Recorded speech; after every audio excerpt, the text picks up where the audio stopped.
Josh Hasten here, Israel Uncensored, on the Land of Israel Network at thelandofisrael.com. I am recording here on Sunday, the 22nd of March, 2020, the 26th of Adar, 5780. I honestly did not even know the date. I did not know today was the 22nd of March until I just looked at my phone just now. And I guess that's the reality when you are in quarantine, and you are in isolation, as so many people are here in Israel and all over the world. You kind of lose track of the daily things you're used to keeping track of. I had to remind myself today was Sunday, March 22nd, but at this point, with the current pandemic of Corona, these are the little things. What day it is, what time it is.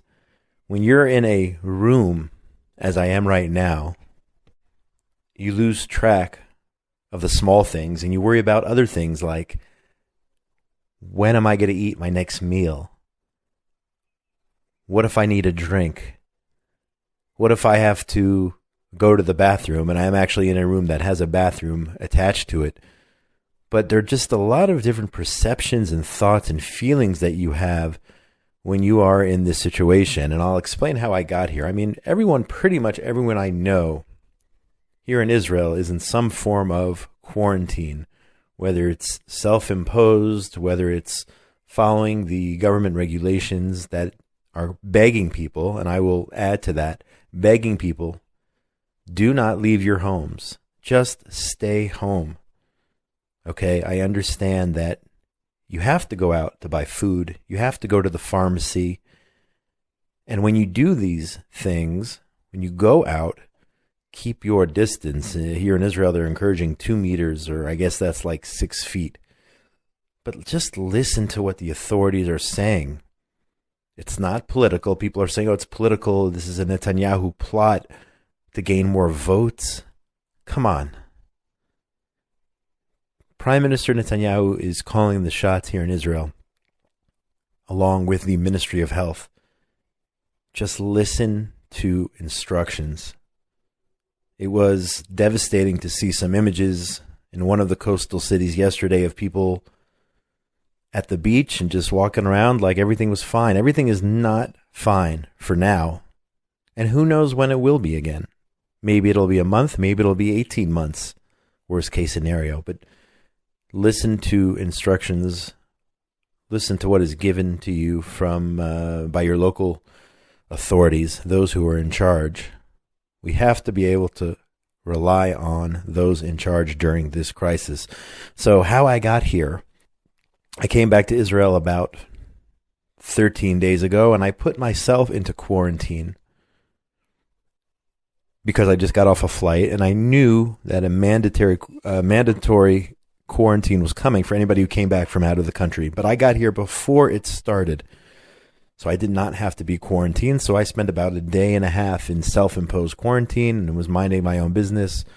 The rest of the week, following the rules, staying away from everyone, really being strict, no contact, physical contact with any other human beings, keeping distances at the supermarket, that whole story.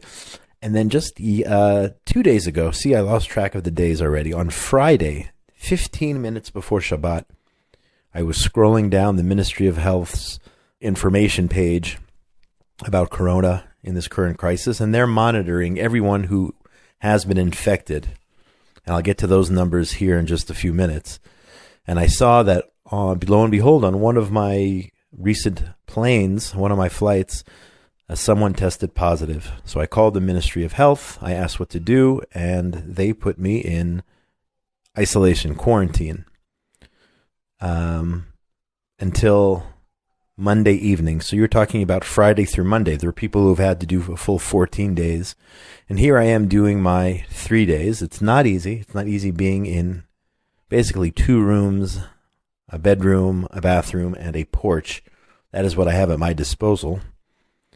It's not easy at all, but thank God I feel good. I do not have any of the coronavirus symptoms, thank God. But that being said, many people around the world, and you can see this on a minute-to-minute basis are being infected by the virus. Many people have died, and you're talking about, of course, China, but then there's Italy and Spain and other countries. And it looks like at this point, for now, and I want to be optimistic, it looks like the worst is yet to come. But I will be a little bit optimistic, and I think I said it on last week's show. I think when I was talking to Rabbi Zev Shandaloff, if you missed that, go back and check it out. I think the vaccine, I'm optimistic a vaccine will be on the way. I would put money down that it is going to come out of the startup nation. It's going to come out of Israel. And Israel will once again be a light unto the nations, whether it's sharing our modern technologies or medical expertise or security or whatever it is. I would put money down. If Vegas was open, and I think Vegas is shut down, I would put money down that Israel is going to come up with a solution to this problem, to this pandemic, and end it. Please God, hopefully very, very soon. But here in Israel, I will deal with the reality. The number as of 2:45 p.m. today, Sunday, as I'm recording, the number of people infected in Israel, reported by the Jerusalem Post, is 945. 945 Israelis test positive. 20 are in critical condition, including what I'm reading here, a premature baby. And in addition, one person has died from the coronavirus, a 88-year-old Holocaust survivor, the first Israeli to die from the disease. This is not just the flu. This is much, much worse. Originally, some people thought this was just a flu or whatnot.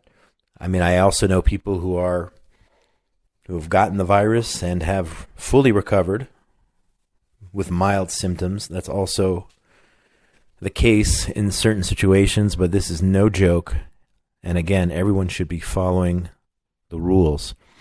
I want to just recognize one individual who I know personally who is fighting now against the coronavirus. United Hatzalah, an amazing organization here in Israel, and I believe they have chapters around the world.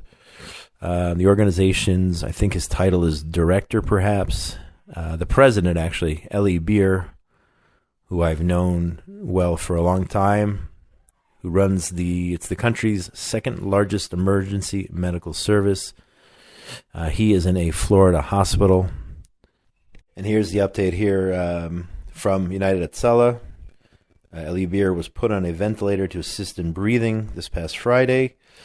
He's supposed to be sedated for anywhere up to 2 days, from 2 days to 2 weeks. And they're expecting he will experience a full, if slow and difficult, recovery. So everyone should pray for Eliezer Ben Haim, who has done amazing, amazing work and has saved countless numbers of lives. A countless number of lives through his organization, United Hatzalah. And I'm going to give you here, I'm going to pull up his Hebrew name, Eliezer Yehuda Ben Chaya. So please have him in your thoughts and prayers. Eliezer Ben Haim, he should have a speedy recovery, and everyone else who is suffering from the disease as well. We also should give a shout out to the other organizations, including MADA, Magen David Adom, and all the work they're doing, and Hatzalah, Yudav Shomron, also known as Rescuers Without Borders. Tremendous, tremendous work and self-sacrifice. These people on the front lines, along with the doctors and the nurses and everyone else at the hospitals, really going to work while, as they say, they've been putting up these signs, the doctors and the nurses, we go to work, so do us a favor and stay home. That's what they're saying. But they're truly, they're risking their own health to treat everyone else. So much respect to the doctors, nurses, and all the emergency medical personnel. Unfortunately, reported here by Times of Israel, the jobless rate surges to 16.5% as the virus has put 500,000 Israelis out of work. These are some of the other ramifications. A lot of people here without work, I mean, every industry is basically affected. I mean, it starts, with no flights, so that El Al had to lay off a lot of people. And then if there are no tourists, then there are no tour guides. And then that hits the restaurant and all of that. That's really what it was when this all started. But now, I mean, everything's closed down anyway, more or less. You can't go to a restaurant. You can't go to the movies. Buses are very limited. And there are a lot of restrictions on buses. Public transportation is very, very restricted.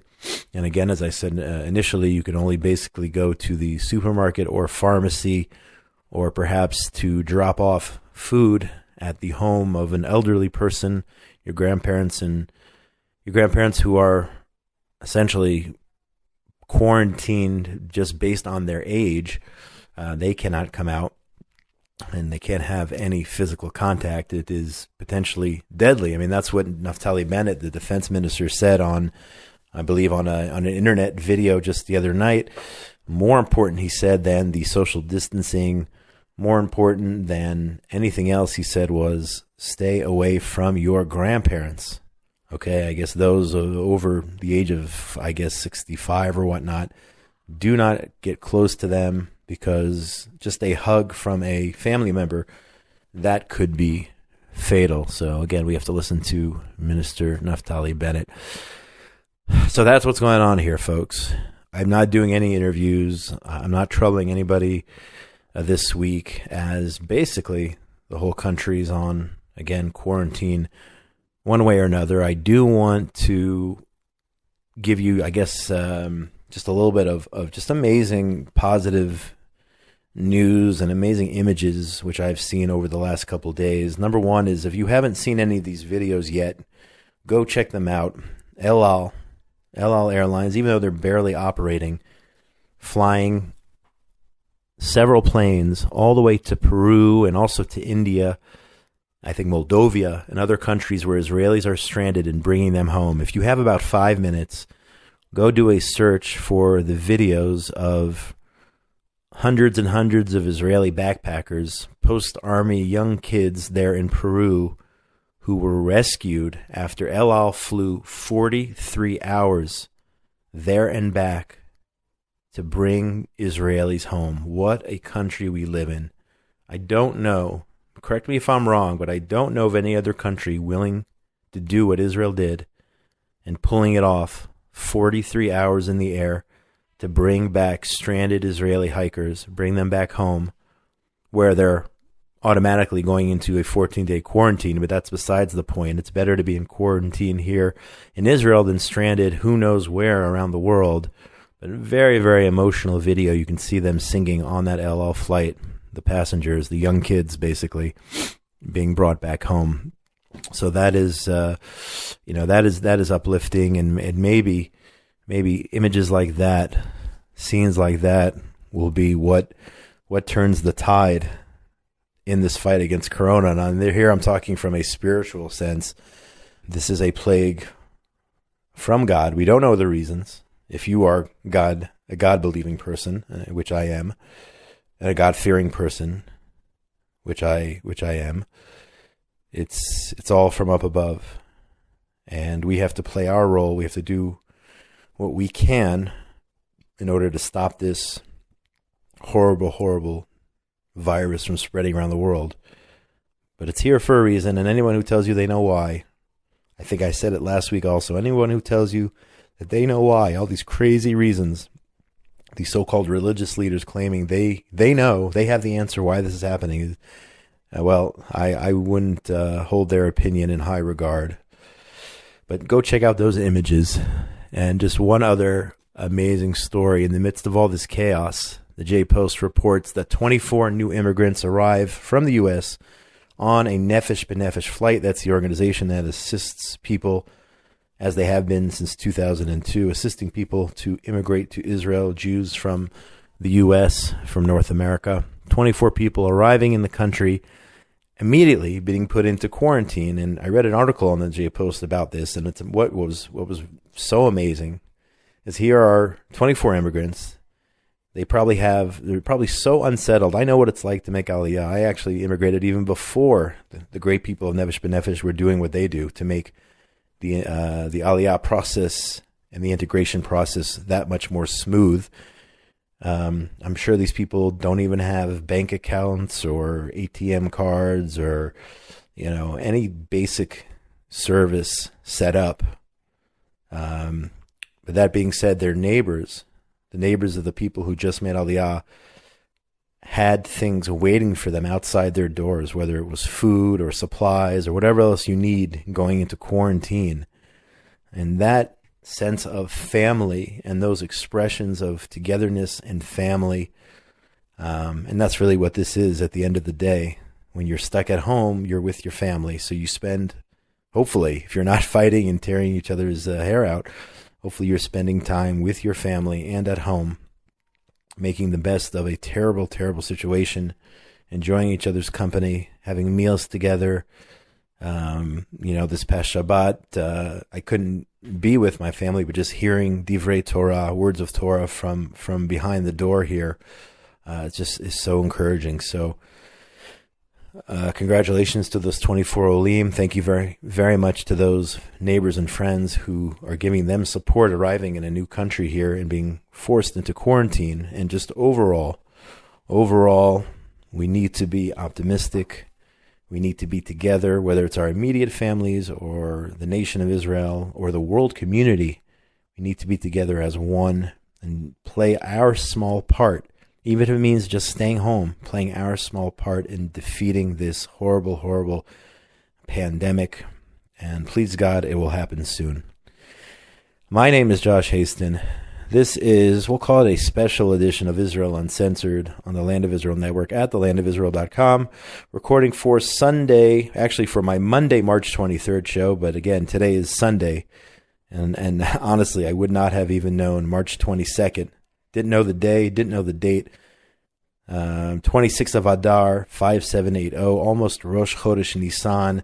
Passover is just over 2 weeks away. Anticipating a Passover like no other. I can't imagine what it's going to be like, but we'll get through it, please God. Most importantly, well, first of all, shout out to Ben Bresky for everything he does, editing these shows, and Tabitha Epstein, who works behind the scenes here at the Land of Israel Network at thelandofisrael.com.